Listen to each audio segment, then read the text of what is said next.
Good evening, everyone. Welcome to Cap Crew Wednesday. Hope everybody can hear me well. Give me a thumbs up if you can hear me, okay?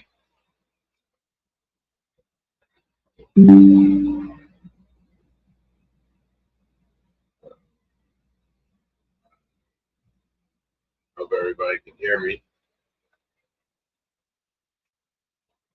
Hey, okay, I'll say hello to everybody in the chat. Sounds good, Chuck. Thanks. JD, appreciate it. Okay, so we have a few people in here tonight. JD, Grandpa Rails is here. He was the first one in. How you doing, JD? How's the weather down there in Texas? Looks good. Then Dwight Curley showed up. He's here. Welcome, Dwight. I saw your video on the storm. And, yeah, 80 miles an hour isn't that bad because I was in 140 mile an hour winds in a hurricane down when I lived in Key West, so I know what high winds are like. We got John from Schuylkill Valley River here. Hey, John, how you doing today? Welcome. We got Mike from Putnam Junction across the pond in here tonight. It's morning for him. How you doing, Mike? Welcome. And then we got Chuck Shriver's in here. Welcome, Chuck. How you doing tonight? Got to see you in here. And then we got Mike from Deep Run Railroad. Mike, welcome. How you doing tonight? We got Stormy Sky Rail Productions. Dave, how you doing, Dave? Welcome.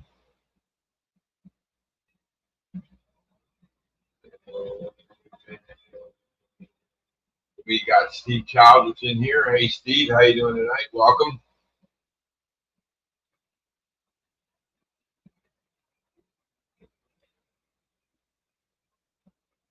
Okay, I think I got everybody.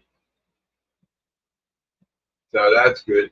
Yeah, the weather here was sunny and nice for a couple of days, but then today it got cloudy, and the next 2 days it's going to be raining here again.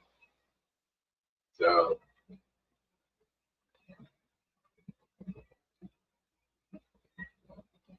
that's round one of the tornado warnings. Yeah. I've seen a couple tornadoes in my days. I've been involved in just about every major weather condition except for a tsunami. That's the only thing I haven't seen. I've been in hurricanes, I've been in tornadoes, I've been in snow blizzards, I've been in earthquakes, so I know what it's all about. The only one was a tsunami. I haven't seen one of them, and I hope to never do that. I even saw tornadoes on water. They're called water spouts. I was out on a jet ski and I saw this funnel going up in the sky. What the heck's going on? Then the guy told me, "Hey, that's a water spout. It's a tornado on the water." And you're on a little jet ski, man. That thing would just away you would go. So stayed away from that area. So been good. So yeah, so that's the weather. And you're lucky the tree didn't come down on top of the house, Dwight. That's a lot of things I've seen in the years with tornadoes and stuff like that. So count your lucky stars. Just a few branches in the driveway, or a lot of branches in the driveway for that matter. As long as they're in the driveway and your car is not, you're not getting hit by the branches, you're good. Little cleanup afterwards, so that's not it's a little extra work, that's all. Been there, done that.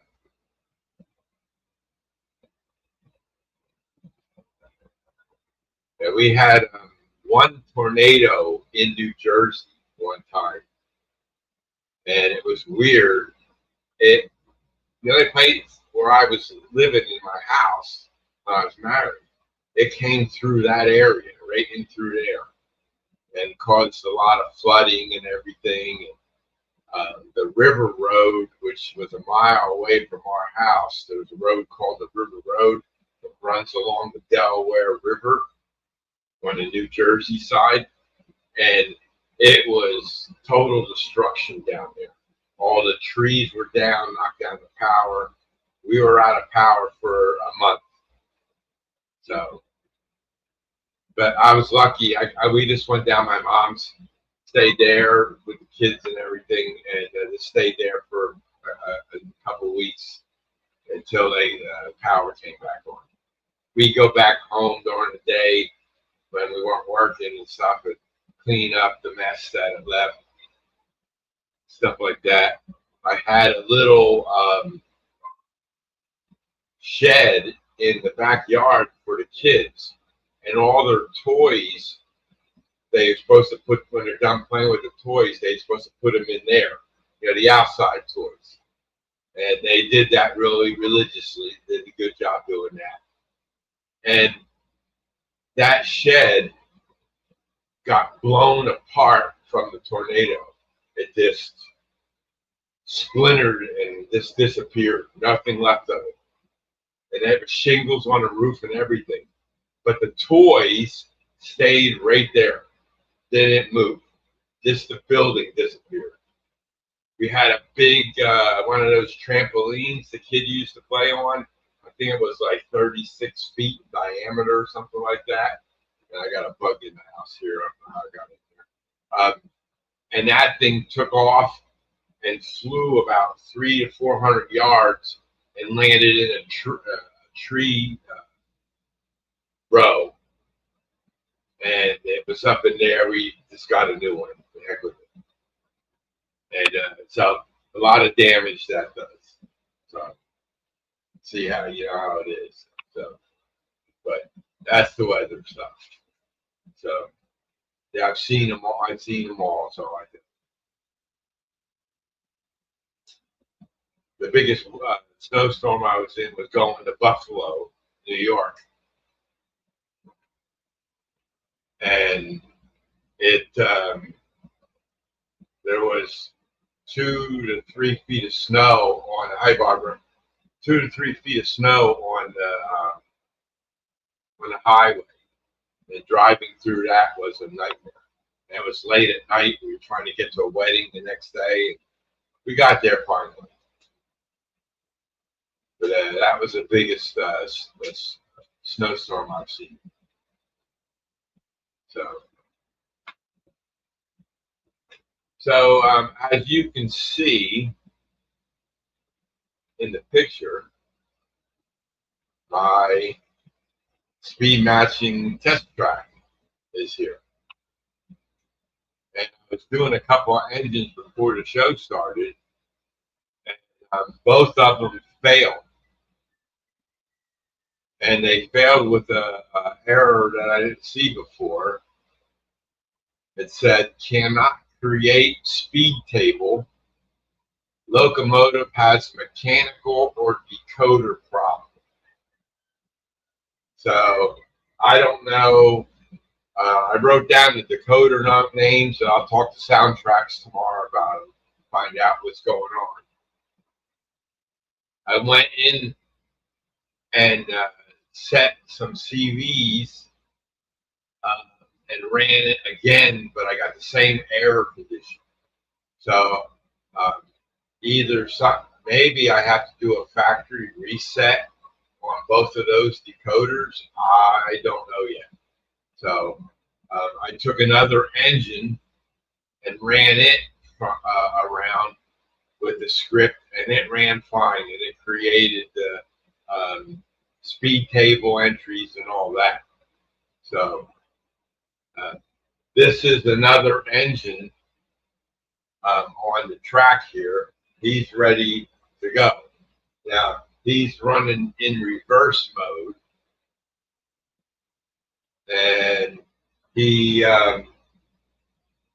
I got to change the CV19 to a 0 so that I can run it through the script. Then I can flip it around and run it in the full normal mode instead of, but it's a reverse engine. So I have to make a note of that. 1061. Sometimes these pens don't want to write.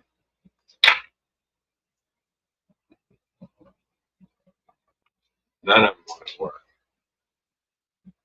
1061 is reverse.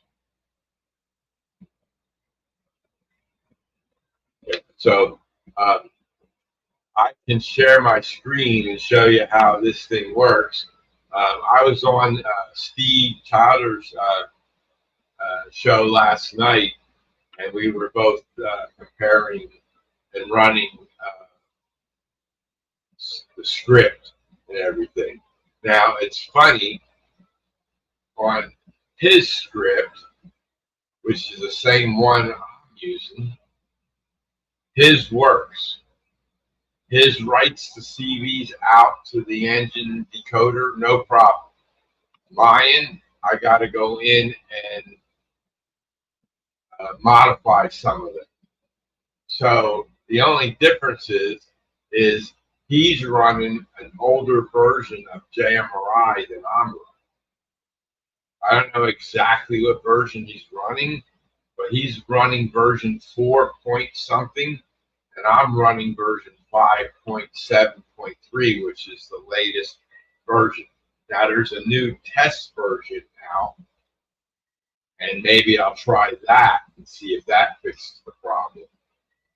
But it's definitely in, or the script is not up to date for version 5 of JMRI, because I looked at the script and it tells me it's good for version 4.16, which is an older version. I had all the older versions in a folder on my computer, but I don't have 4. Oh, you're running 5.6, Steve?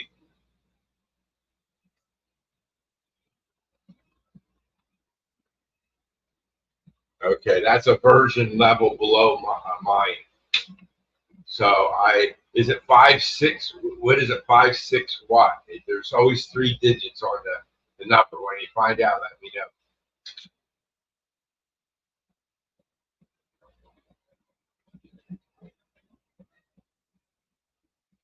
Yeah, well, I don't think it's NCE. It's not NCE. It's definitely within JMRI that I have the problems here. There's no question about that. So it's just strange how that thing doesn't work. So I got to remove this guy and remove from studio.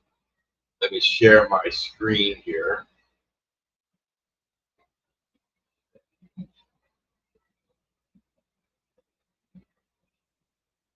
Okay, so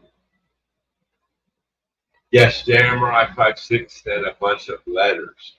Okay, I get you. I get you, Steve. I don't know. Maybe they didn't go to the 3-digit numbers until they got up to 5.7. But I thought 5.6 was well, let me see. I can go into my JMRI install folder.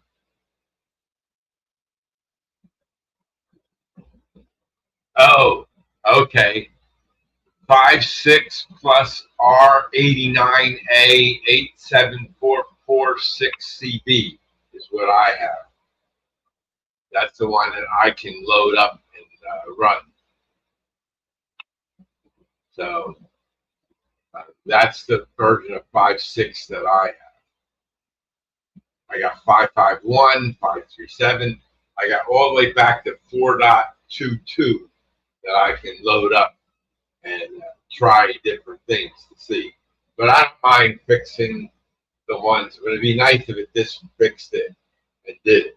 So haven't heard a word yet from JMRI support guys. I don't know if anybody in there knows about it. That's why they're not responding, but we'll see. I get email notifications from them when they make reply to my questions and stuff. So anyway, so what I have to do in the error in the engines that are consistent, I go up and I open up a roster. That's what that says there. You probably can't see it because the font's too small.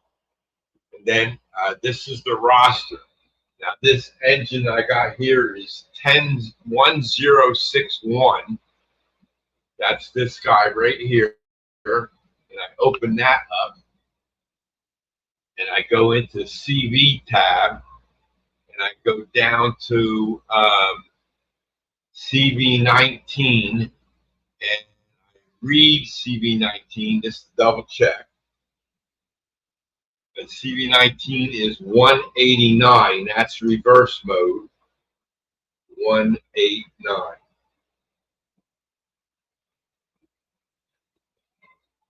And 189. And then what I'm going to do is make that a 0.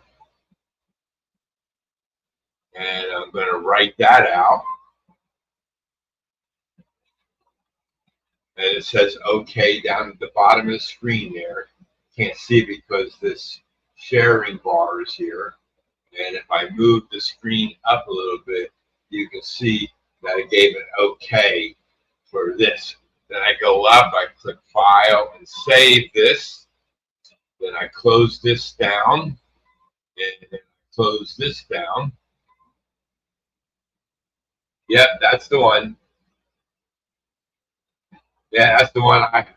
Okay, I have that file, so I can load that one up and see what that does.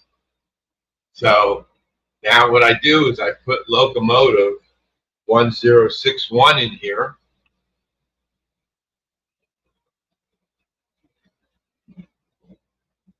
Yeah, right.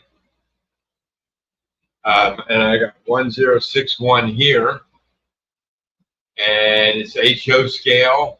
It's a diesel. It's a Sami for soundtracks. CV3 and 4 or 22. I go back and change them afterwards anyway. I don't really care about that. Maximum speed is 45 for this engine. So what I'm going to do is turn this guy around. Put him in going forward.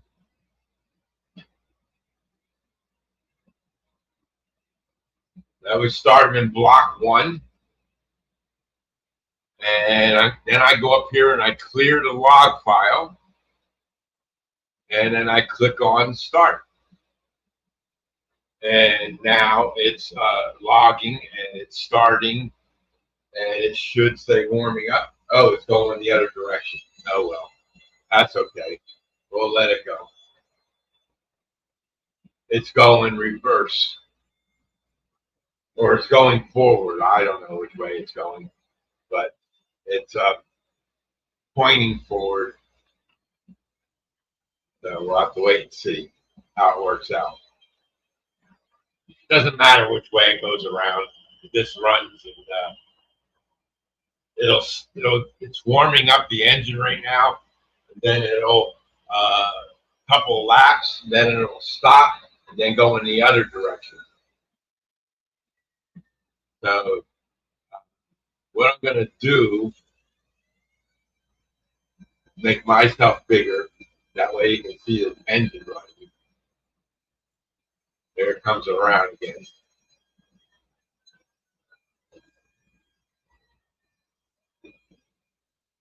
I can't angle my camera to show the whole table. The camera's is on the top of my monitor on the computer, and it doesn't rotate around. You're also running an older script.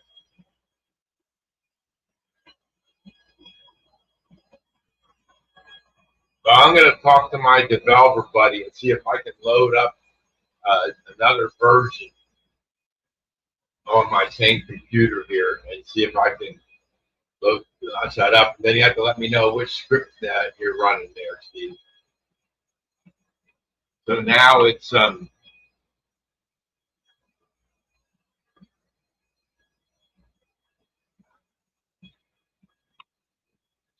it's now it's measuring the reverse mode.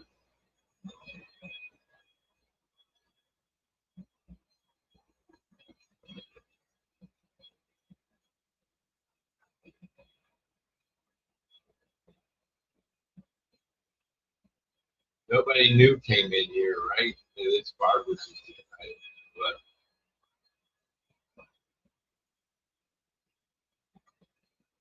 But yeah, I think it takes about 18 minutes to run these. So the reverse max speed was 76 miles per hour. So I never run my trains that fast. This guy here is going to run a train 6 miles an hour.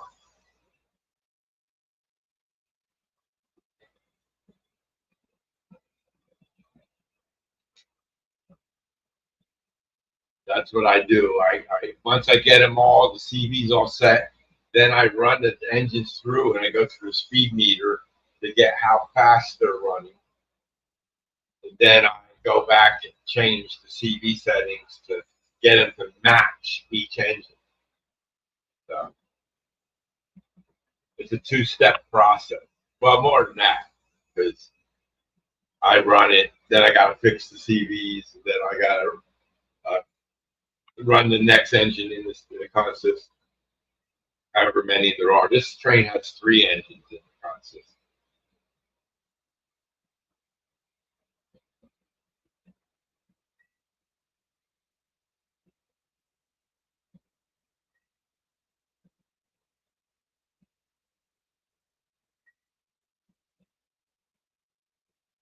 So the engines now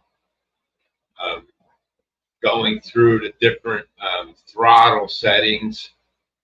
It's on 25 now, and then it does 7 steps. Hey, Steve, welcome. How you doing? Oh, Steve, just to let you know, I found out that I was laying the resistors flat on the axle, and that was what was causing the uh, burning up of the resistor. So I wasn't putting it on an angle on the, going up the side of the wheel and onto the axle. That's what I was doing wrong. So with this layout in my office, I can't open up that closet because that's where the resistors are for the wheels and everything. I was going to do some of that and take a break, but yours is the 2.0 version. Okay. Yeah, no worries, Steve. Yeah, I'm going to try it again because all the cars you see up on top of that black cabinet up there, they all need resistor wheels on and everything. And then I got a couple of 36 wheels that don't have them on. And if I get them to work by me gluing them on and they work, then I'll do them all myself instead of buying them again.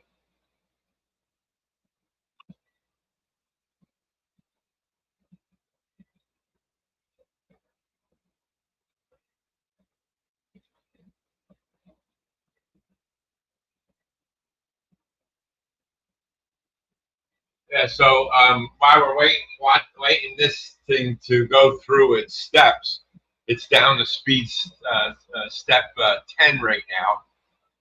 And like I say, it does 7 steps, then it calculates them Oh, okay, very good, Steve. And so um, I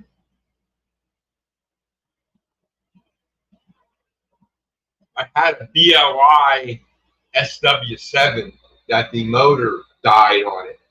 So I contacted them and said, "How much is it to get it repaired?" And I said, "Can I just get a motor?" And then they sent me back email saying, "Yeah, we're going to send you one, this and that." So they shipped out a, replacement engine, and they said it cost is $36. That wasn't too bad for a whole engine. And then I tried to call them today and say, "Hey, well, how can I pay it?" And no one answered the phone. So I got to keep trying to get a hold of them so I can give them the $36 to pay for it. I don't want it for free, but it'd be nice if it was for free. But you know, it's yeah, the engine goes really slow because it's now down to speed step 8, and sometimes it goes all the way down to speed step 1.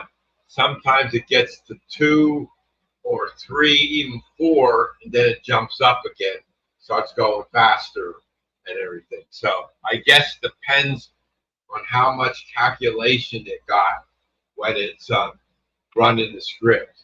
So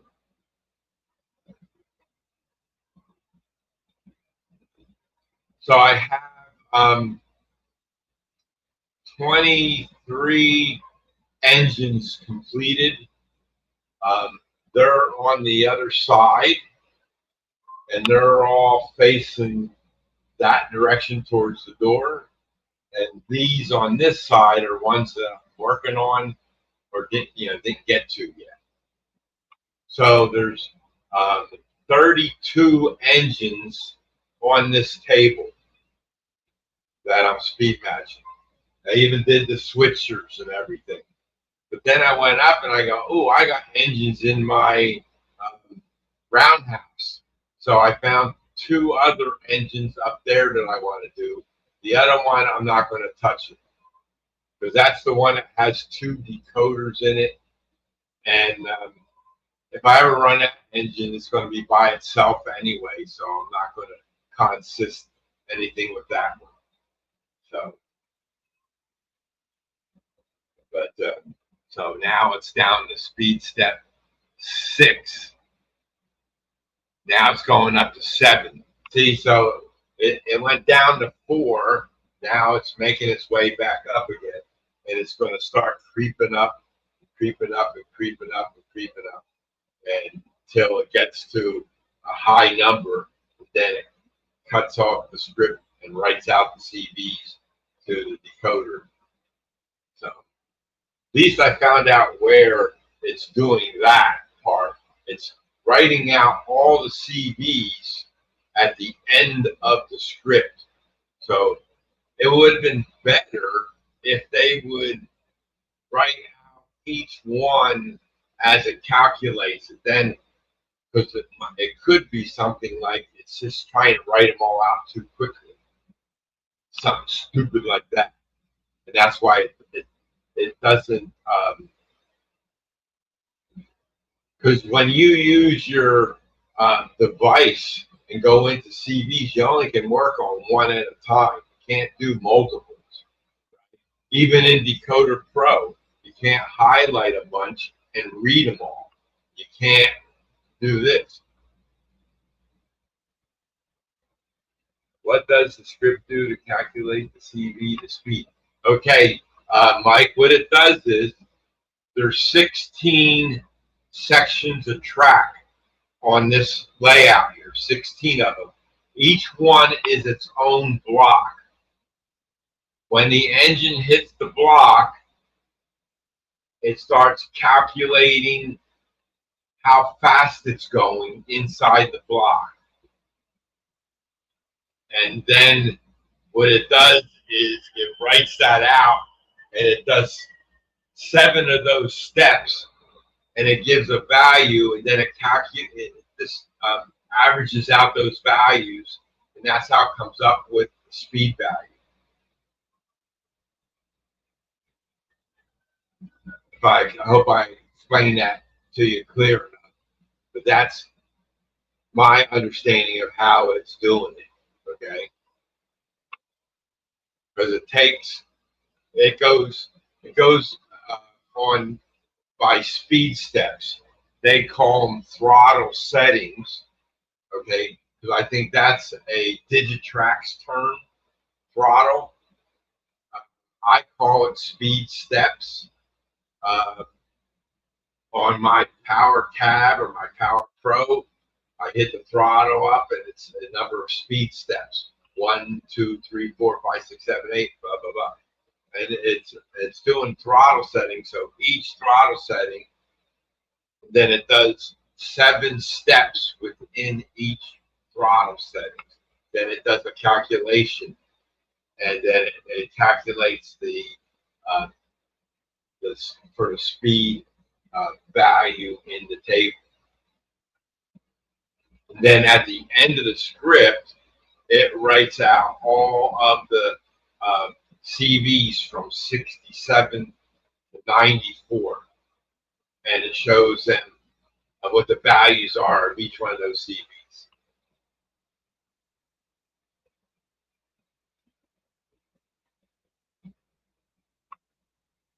There you go, Steve. That's correct.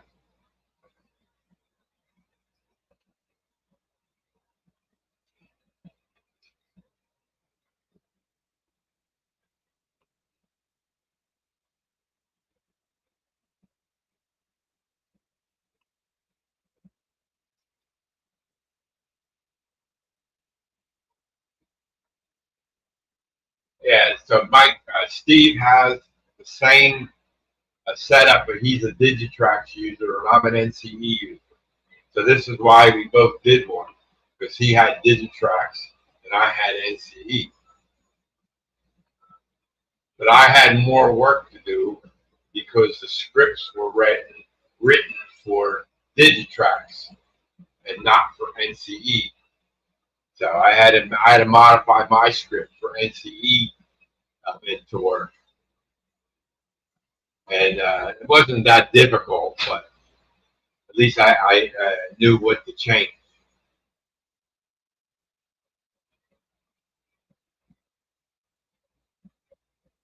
That's right. There you go, Steve. And this I got the idea of watching Steve's show, and I said, I always wanted to do speed matching, and I said that's a cool idea, but I never thought you could speed match on a curve because all the speed matching I saw on YouTube are guys doing it on a straight piece of track. Matter of fact, there's a company I just came across that makes test tracks, and you can interjoin them together to make a long section, and then you can speed match on that straight section. But I said, I'm not going to do that. I don't have I have a long enough room in the train room I could do a straight piece, but this is easy. Fold it up, put it away, open it up when I need it for another engine or something later on. Boom, and I'm done. And today I got a long flat cable for NCE system because my desk is here. This is 4 feet this way, and then it's 4 feet this way. And the power cab, you can't see it. You can't see it in the video. The power cab is here, and it so that's 8 feet long. And the cables that you get from NCE with the AIU 01s is only 7 foot. So I had to run it diagonally across, and it was getting in my way every time I sit in a chair.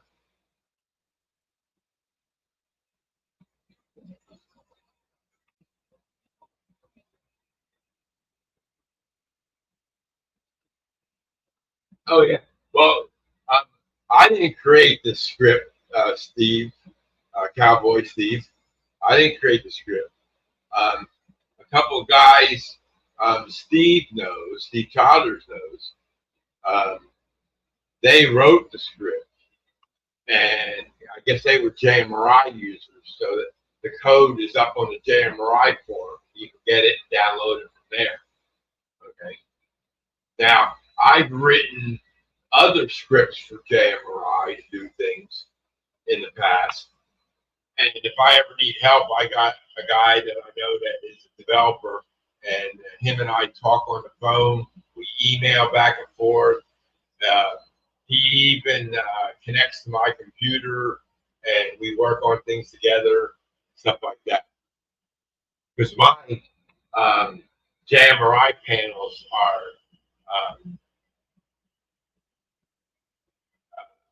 pretty integrated. Uh,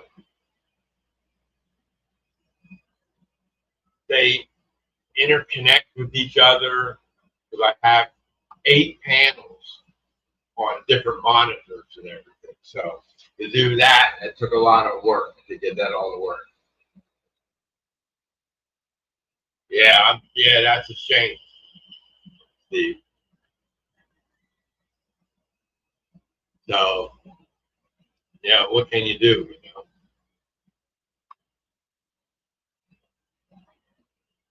Yeah, Arduinos. Yeah, um,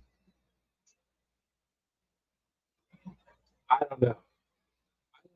I just got retired from computers, and I really didn't want to get into learning another type of computer and stuff like that. I got a Raspberry Pi here that I used to play around with and stuff like that, and it didn't.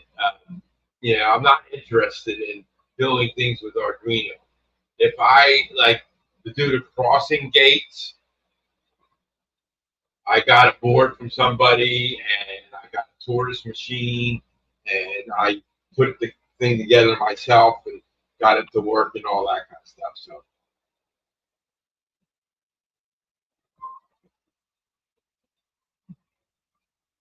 yep. Hey, Bob, welcome. How you doing tonight? So, the script finished. Let me bring up that screen again. Okay. Now, as you can see, I'll put it. I'm going to make this a big screen here. And what it did was it finished uh, the script, and then you can see the measured values going across up here. Then you got it says turn on acceleration and deceleration. It sets CV3 and 4 to 22, which is what I put in there. And that's not what I use anyway, but that's just what I do there. And then all the speed table values, and that lists them across here. And then what it does is it's writing speed table CV values to the locomotive decoder. And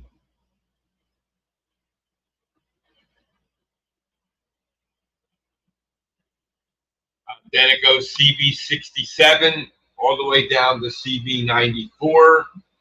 It says turn on speed control table. It did it. And then it says transferring data to the text file for future use. And then it created the text file in the folder that I created, and then the script ended. So that's how it works. And then I go in and I put the CV19 back to the value that it needs for the engine. And then I go through the speedometer until I get it to go to 6 miles an hour. Well, yeah, I done punch cards too, Bob.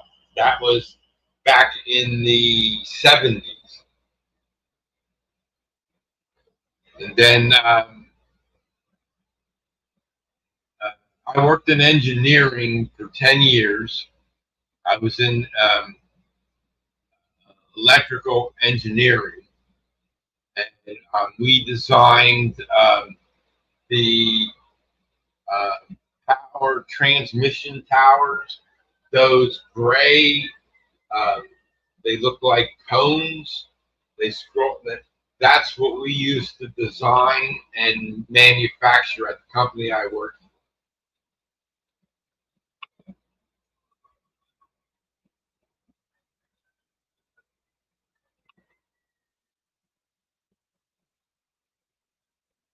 Oh, well, I don't copy the whole console log because I don't need to see the whole console log.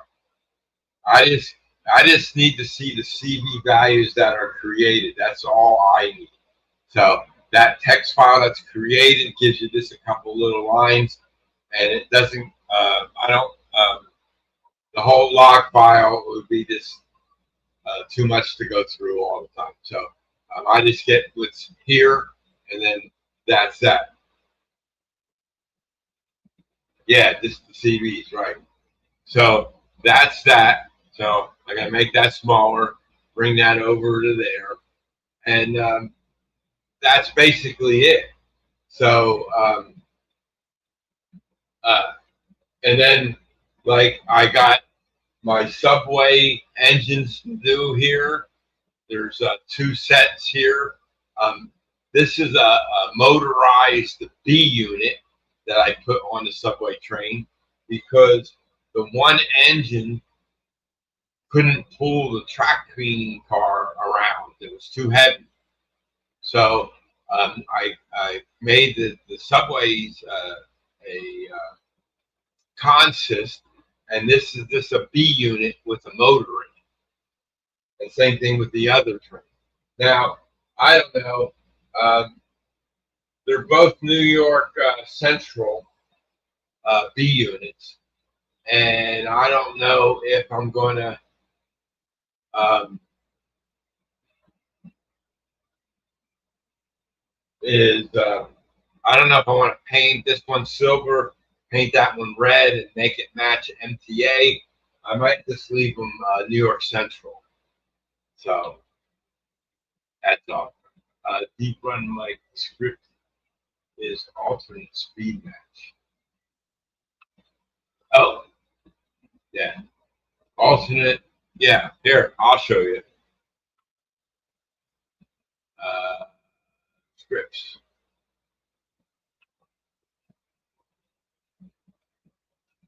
Okay. If I make this bigger, uh, view extra large icons. That doesn't make the font bigger though. View medium icon. View this. View details. Okay. Now I can't make the fonts bigger.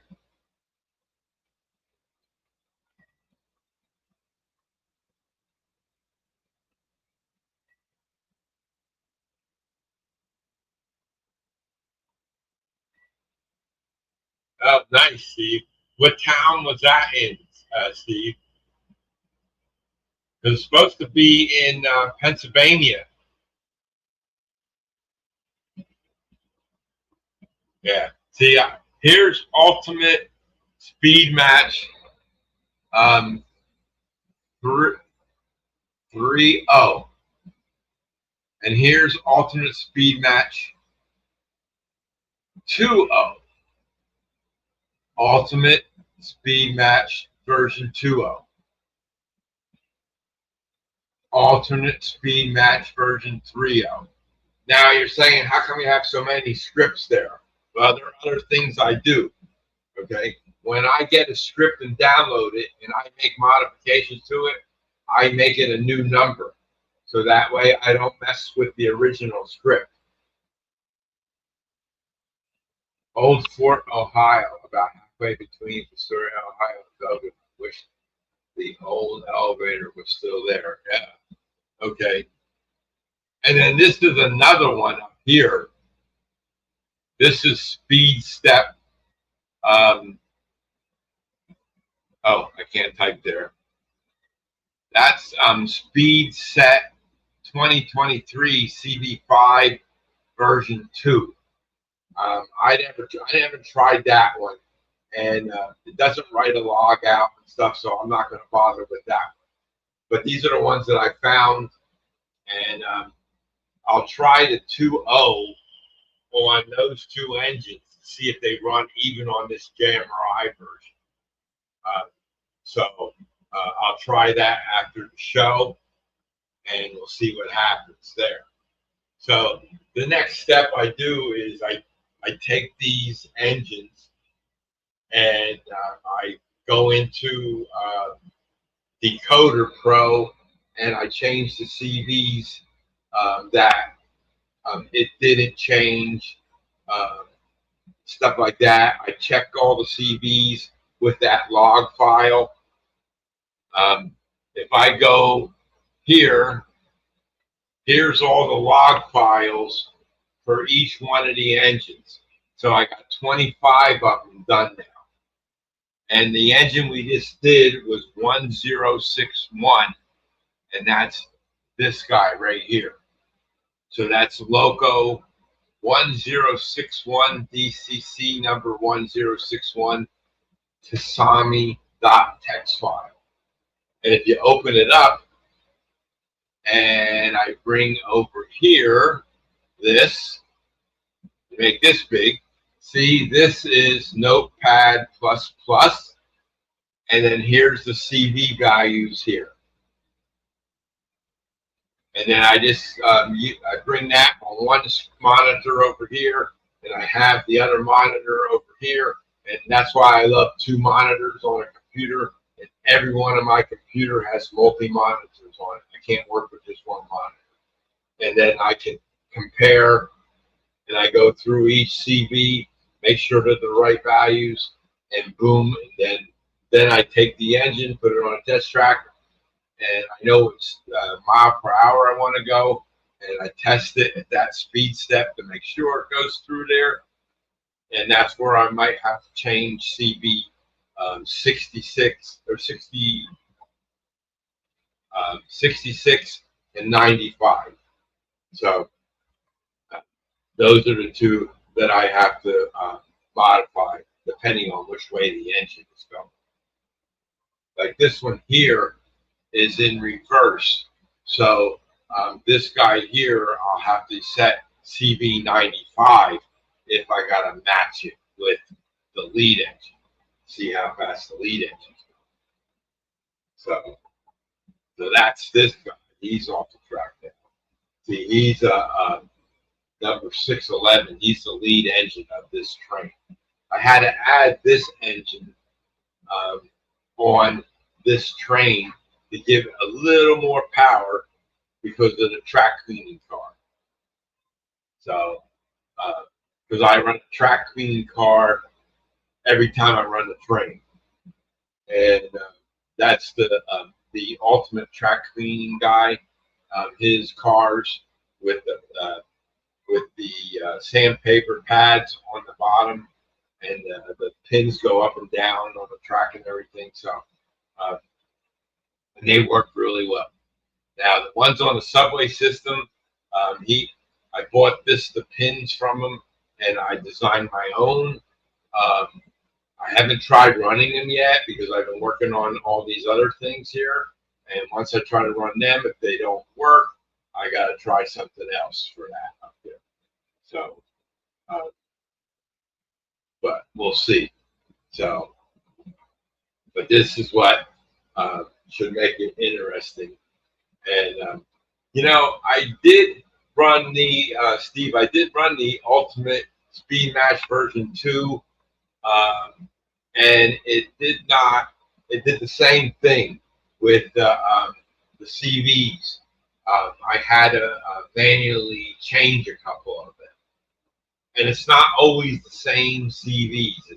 It's random ones in there. And like I say, I have a Decoder Pro problem too, and I haven't gotten any word from them on Jam Ride group on that either. I'm going to re-ask the question again if I don't hear from them by tomorrow. So, um, anyway, I ordered on Monday the from Train World the longer cable. So now I don't have no cables going across me anymore from the power cap station there, and a couple of number 308 KD magnets. Okay, Cowboy Steve, thanks a lot for coming in, and we'll catch you around. Take care. So, so I got some more, 3 more KD number 308s, and I need a couple more. But every place I go, I'm buying the last one. So that's it. Okay, Steve Childers, thanks a lot for coming in. We'll catch you later. Take care. And so it's so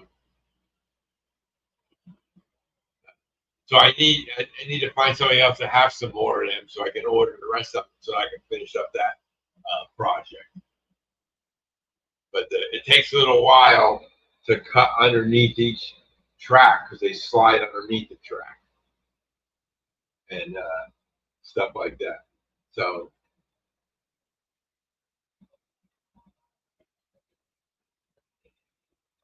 but yeah, I was watching the White's video the other day. He was doing ballasting,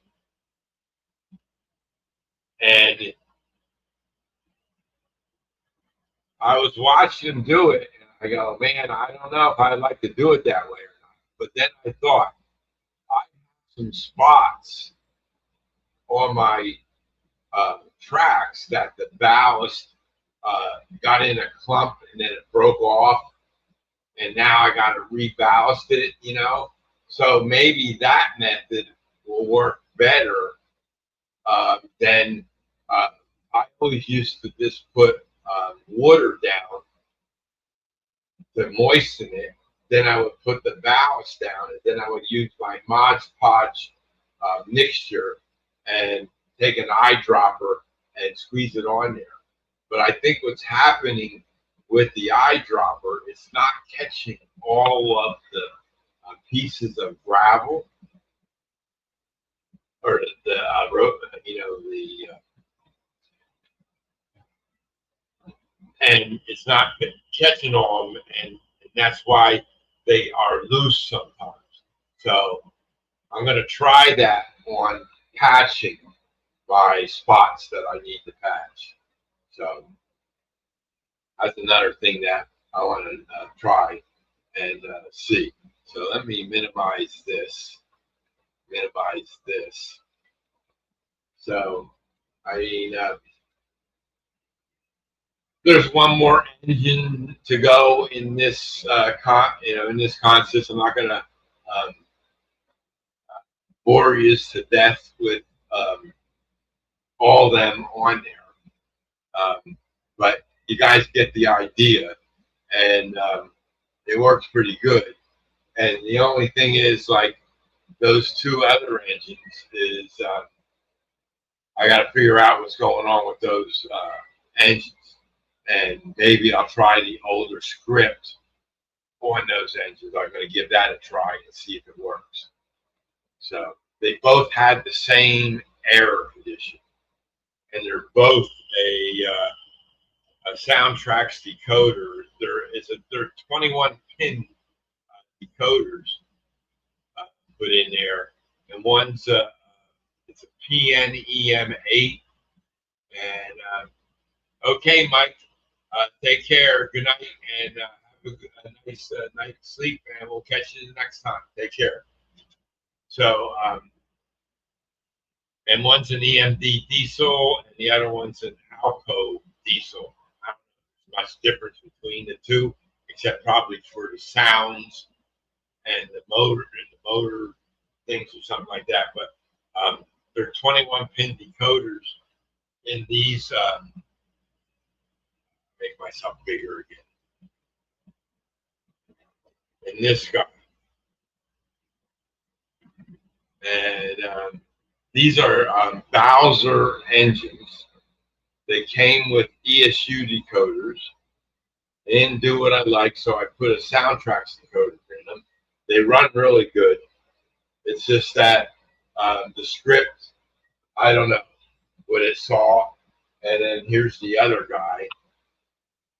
He's another Leon family. 639 is his road number. Is another Bowser engine. I don't know what model number engine this is.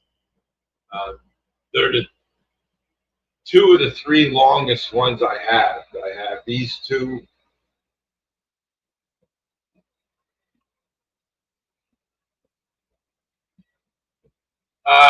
Is the script part? No, it doesn't come with JMRI.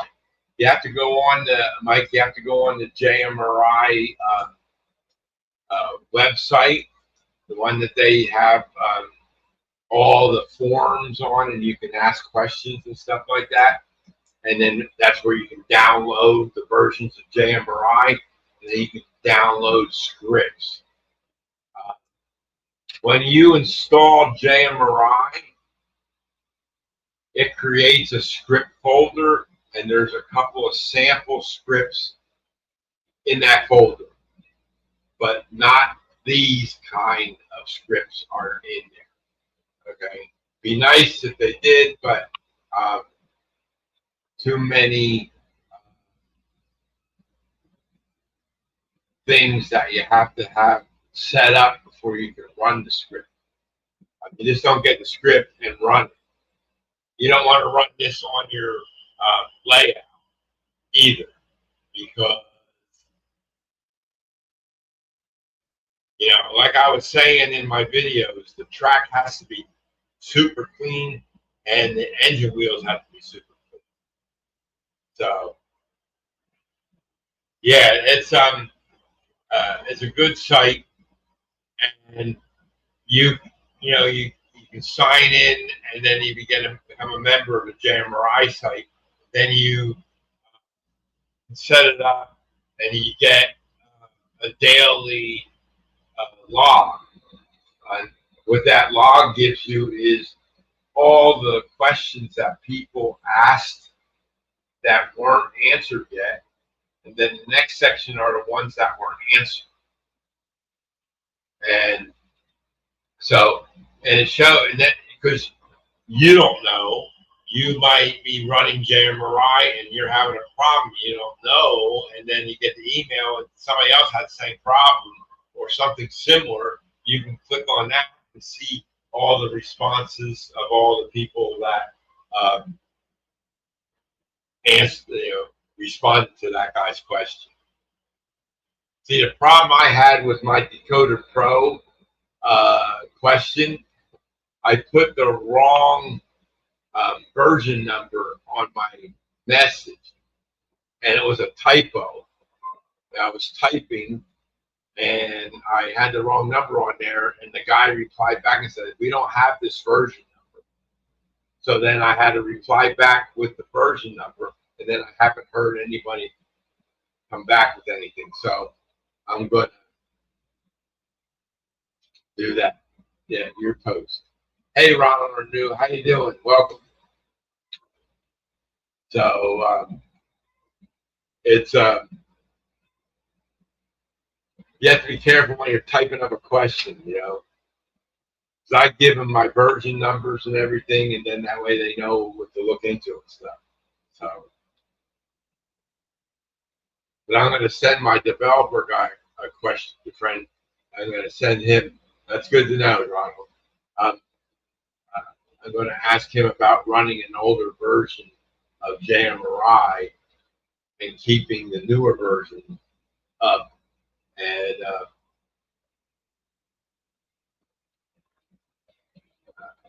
I want to be able to switch between JMRI versions. I want to see how difficult that would be to do. So I'll send him an email, and he'll probably reply to me by tomorrow.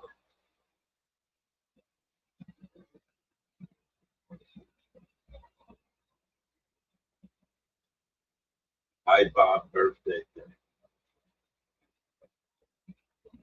You mean John from Schuylkill Valley's birthday day, not Bob's birthday day.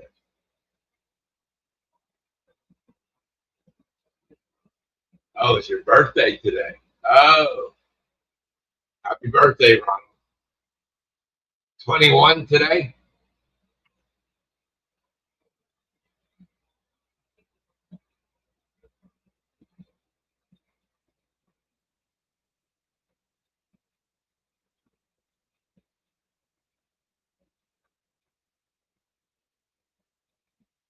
Yeah, I'm going to be 71 this year.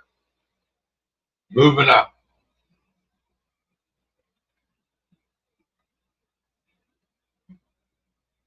You want a welding flicker for my. Ooh. I didn't see that from Cowboy Steve. I could have told him. I'll email him. Evans Designs makes LED lights, and they're very good. And they make the flickering lights, and you can. I even think they have a welding light. So the Evans Design is the thing. I'll send him an email and let him know. There's a lot of places have them, but you never know.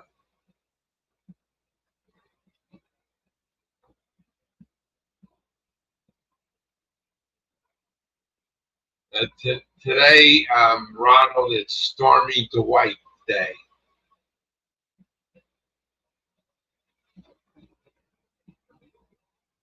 Yep, that's right. Not a birthday beats the alternative way to go. That's right.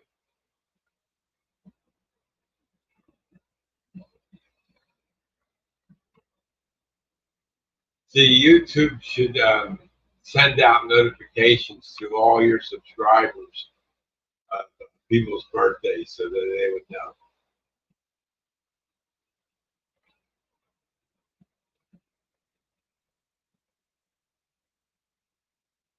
That'd be nice. They can always send birthday wishes if you knew what they were.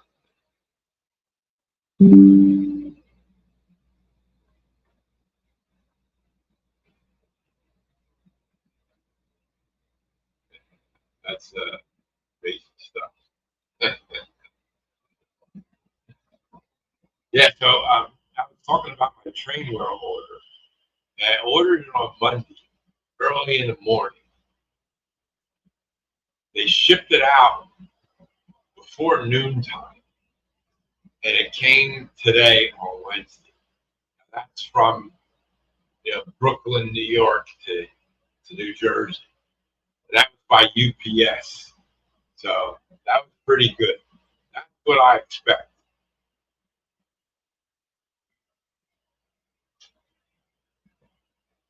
And I used to get stuff from Train World a lot. And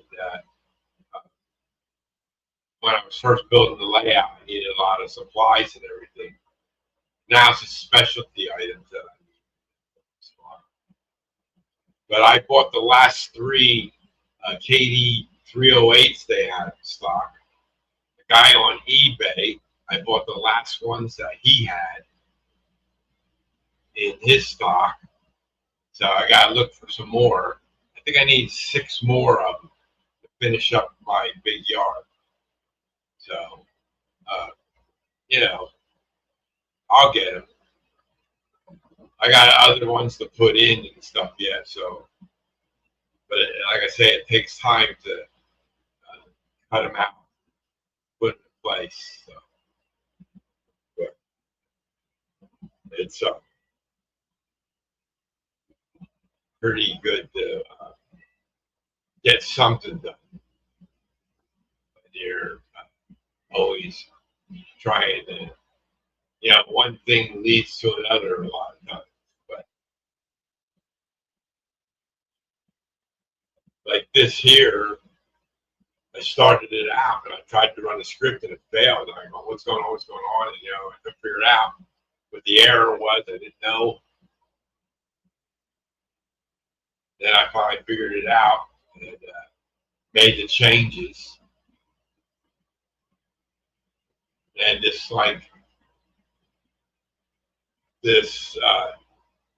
power cap system doesn't handle bus addresses above 10, and the AIUs, according to the book, go from 4 to 6. 48 is the next one. But little did I know that you can assign it any address you want. So the guy from NCE sent me a PDF file with all of the address values that I can set this to a 5 or a 6 or a 7 or an 8 or a 9 or whatever I wanted to. Because the other ones, I went from 48, 49, 50, 51, 52, up to whatever I have in the train. So I would have known that back then. I would have, used that list, and then I could have created numbers and sequence, make it a little easier. So, but that was that, and that wasn't even the hey Quasi, welcome. That wasn't even the tech support guy that gave me that thing. That was the sales guy. Because I can't call the tech support number from my cell phone. It won't ring. It doesn't ring. And I called up the phone company and they're looking into it now and got back to me yet. So there's something wrong. And I was able to before, but when I switched the number, maybe I'll switch my phone number again. Tell them, hey, I still can't call this number. Can we switch my phone number and see if that fixes it? And maybe that'll do it. I don't know. So, but I can call the other number up there at NCE and it goes through, but that's the sales number. But then I got into a section in the sales department where it was this guy and he knew everything. Hey, Russ, welcome. How you doing tonight? Good to see you here. So I just, so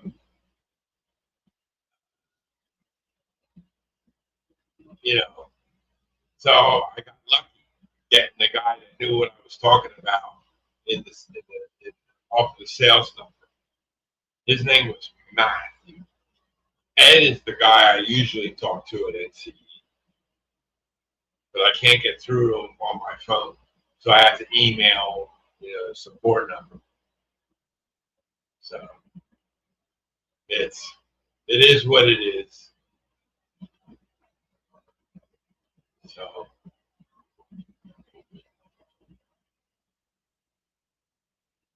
anybody got any questions for me? Or want to know anything that I'm doing or anything like that? I'll be glad to explain something that if I can or help you out if you got a problem or something. But I only had a couple things that I wanted to discuss tonight because mainly I was going to just show this and mine. Oh, okay, good, Mike. Good. Got a 2.0 file, right? The 3.0 file's up there too. It's up there.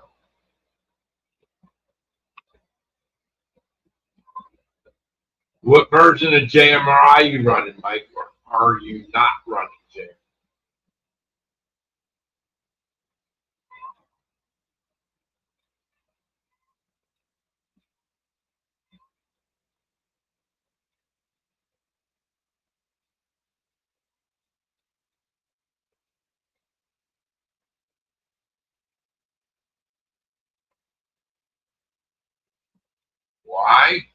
Russ, because the script requires 16 blocks. And it so happens that 22-inch radius track is which I have here, 22-inch radius. 16 of them make a circle. So whoever did this made a circle with 22-inch radius track, and that's what they designed the script around. And each section is isolated, because when you have a block, you have to be isolated from the other block. Okay? Now, you can have one rail isolated from the block and connect all the other ones, but I isolate both rails.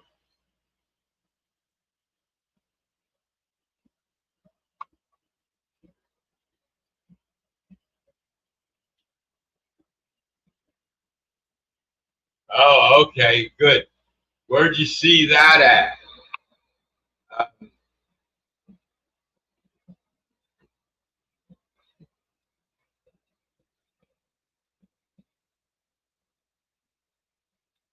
Yeah, see, the script does support NCE since you're using it on 16 segment track with NCP. It is dropping packets mid-run. No. Steve Childers had a problem when he set his up with the 16 blocks. When he ran it slow, it worked. And on the JMRI panel, he would have 16 blocks on his JMRI panel, and it wouldn't register.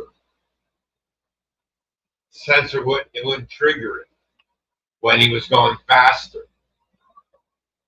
See, I went fast on mine, and all 16 blocks light up. All 16 sensors light up immediately.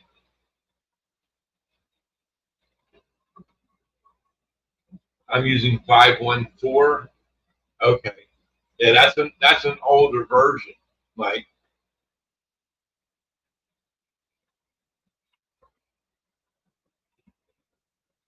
But you should be able to run that script with that version without any problem. See, I'm on 573. That's what my version is, 573. Okay. Well, yeah, and that's the trouble with being on the latest version, because then you uncover bugs. Like, I know I got a bug in Decoder Pro, and I know that the script might not support 5.7 yet. So when I read the script, it says it supports 4 point something. So that's what I don't know if, there's a lot of differences between version 4 and version 5 of JMRI, and there's a lot more differences in version 5.7 than there is in 5.1, 5.2, 5.3, and all those. There's a big difference in those releases. So, and since we're using 16, actually, it's dropping. Okay. Okay, Quasi. Well,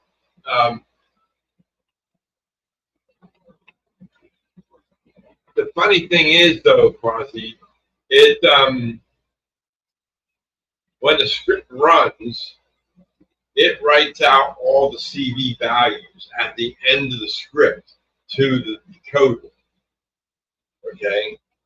So it's not during the process. Because during the process, like I say, it goes and it does speed steps at different times. It does 1, 2, 3, 4, 5. It goes up and then it increments by 5s, and it goes 5, 10, 15, 20. and then it comes back and goes, it goes up and down once. It goes up once, and it goes no, it goes down all the way from a number of speed steps. I don't know where it starts. It depends on the Dakota, on the run. It might be 50 at one time, or 60 another, or 70. I don't know. And then it goes all the way down to speed step 1. And each one of those speed steps, it does 7 calculations of the speed within the block that it's in at the time. So if the engine is running at speed step 30, which is pretty fast, and it's in block 1, it's going to go through block 1 pretty quick. So then it's going to be in block 3, and it might be in block 2 and block 3 before it gets done with the 7 steps. So in those seven steps, it calculates how fast it's going in that block. Then it writes out that, and then does that. Then it divides that by the 7, and it comes up with a difference between the speed step number and the number, the average of the speed, and then it gives you a value that was different in the miles per hour. So that's how it all works. Adding that 400 millisecond delay forces the script to wait for the NCD command station to bus. Where's that 400 millisecond delay put at, Quasi? I don't know where that goes. Is that in the NCE system or in the script?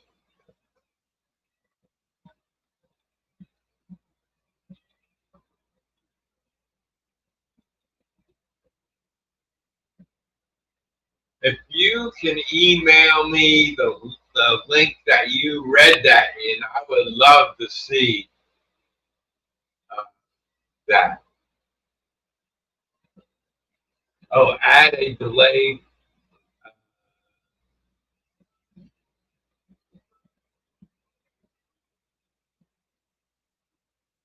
Okay, Mike, thanks a lot for stopping in. I'll catch you later. Need any help with JMRI, just let me know. Inside the script.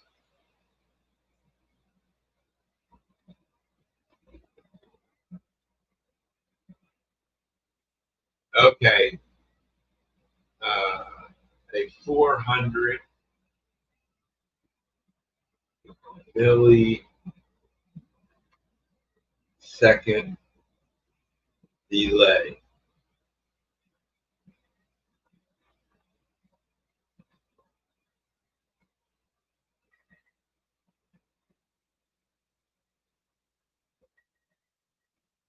Okay.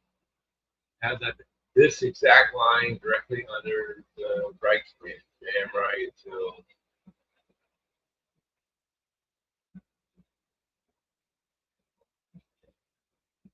Okay. That's where I gotta put it after, right before the right command, right? Is that what you're saying, Quasi? Add the delay after the right command. Oh, after the first right command. Then I should put it in between each right command. Is that what you're saying? Yeah, I can't copy this.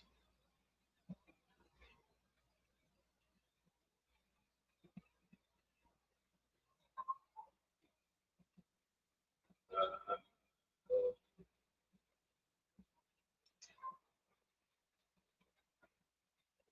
let's see. I'm going to write this down. JMRI dot UTIL dot Reading. Died again. Reading.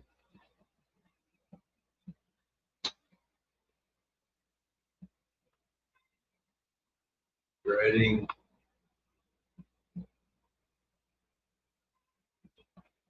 Okay, Bob. Thanks for stopping in. I'm going to end the stream soon anyway, but thanks for stopping in. Have a good one, Bob. Spreading util dot run on layout with lay parentheses L A N B B A colon done comma 400.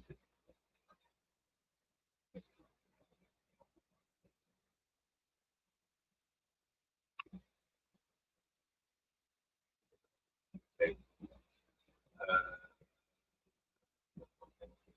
Paste this exact line directly under the right. Okay. I'll check that out, Quasi. First, I got to find out where it is in the script that they do that, and we'll see what happens.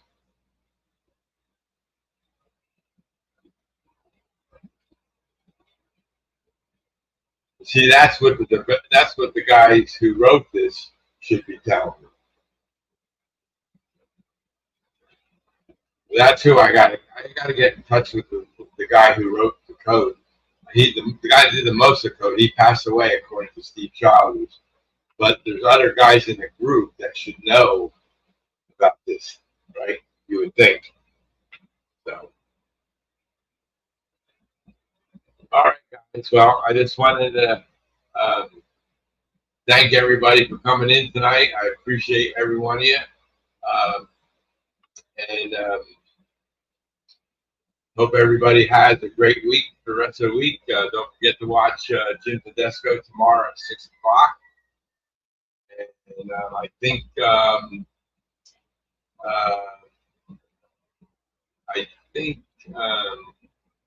Rick Bailey's on Friday night. So good night, everybody. Thanks for stopping in. I appreciate it, and we'll catch you all later. Take care. No worries, Chuck. Have a good one. That's what we're here for.